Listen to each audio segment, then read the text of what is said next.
5 വർഷത്തെ വീണ വീട്ടലുമായിരുന്നു sir.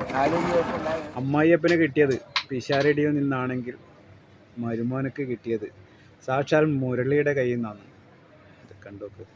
Nipah report ചെയ്ത് കഴിഞ്ഞ് 5ാമത്തെ ദിവസമാണ് സാർ മരുന്ന് എത്തിക്കുന്നത്. 5ാമത്തെ ദിവസം സാർ ആ മരുന്ന് മറ്റൊരു രോഗത്തിന് ഉപയോഗിക്കാവുന്നതാണ്.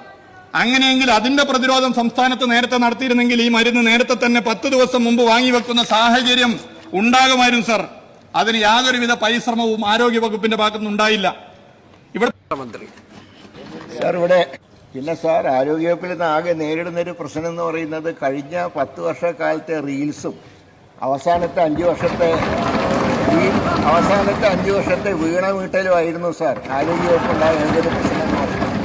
എന്നാൽ ഈ സർക്കാർ വന്നതിന് ശേഷം റിപ്പോർട്ട് ചെയ്യപ്പെട്ടാൽ അത് ഉടനെ തന്നെ അന്വേഷിച്ച് അതിന് പ്രതിരോധ നടപടികൾ സ്വീകരിക്കാൻ സർക്കാരിന് കഴിഞ്ഞിട്ടുണ്ട്. ഇപ്പം നിപ ആണ് ഇവിടെ ആദ്യമായിട്ട് റിപ്പോർട്ട് ചെയ്യപ്പെട്ടത്. സാർ, നിപ ബാധിച്ച് കഴിഞ്ഞ മുൻ വർഷങ്ങളിൽ എത്ര പേര് കേരളത്തിൽ മരണപ്പെട്ടിട്ടുണ്ട് സാർ? ഈ സർക്കാരിൻ്റെ കാലത്ത് ഞാൻ അധികാരത്തിൽ വന്നതിന് ശേഷം ആകെ ഒരു കേസാണ് റിപ്പോർട്ട് ചെയ്തത്.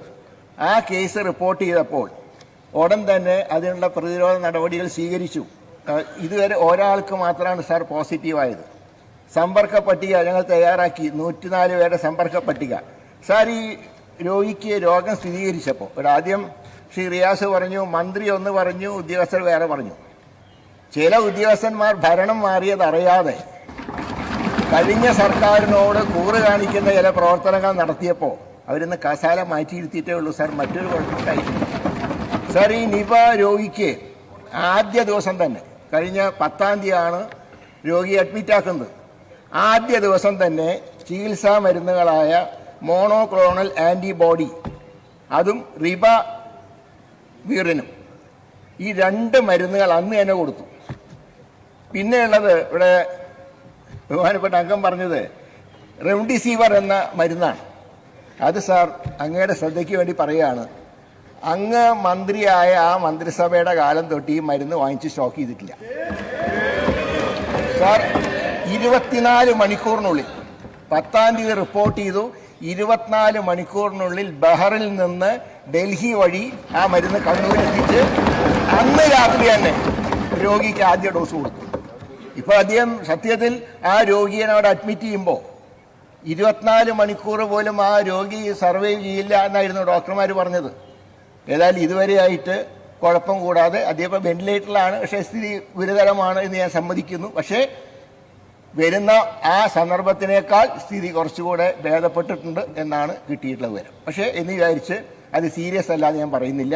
പക്ഷേ ആ ഒരു വ്യക്തിയിൽ മാത്രം ആ രോഗം ഒതുങ്ങി നിന്നു. അദ്ദേഹത്തിൻ്റെ കുടുംബത്തിൻ്റെ പരിശോധന നടത്തി എല്ലാവരും ഏതാണ്ട് 69ഓളം ടെസ്റ്റ് നടത്തിയത് എല്ലാം നെഗറ്റീവാണ് സാർ. പിന്നെ എങ്ങനെയാണ് സാർ നിപ പടരുന്നതെന്ന് പറയുന്നത്? പിന്നെ മറ്റ് ബഹുമാനപ്പെട്ട പ്രമേയ അവതാരം പറഞ്ഞ ഒരു സത്യം അദ്ദേഹം പറഞ്ഞു നേരത്തെ തന്നെ പ്രതിരോധ പ്രവർത്തനങ്ങൾ നടത്തിയിരുന്നെങ്കിൽ ഇത് ഒഴിവാക്കാമായിരുന്നു. ശരിയാണ് സാർ. സാധാരണ അങ്ങക്ക് അറിയാലോ, ഫെബ്രുവരി മാസം തൊട്ടല്ലേ സാർ ഇതിനെക്കുറിച്ചുള്ള മുൻകരുതലൊക്കെ തുടങ്ങേണ്ടത്. ഫെബ്രുവരിയിൽ ആരാ? ഞാനായിരുന്നു മന്ത്രി.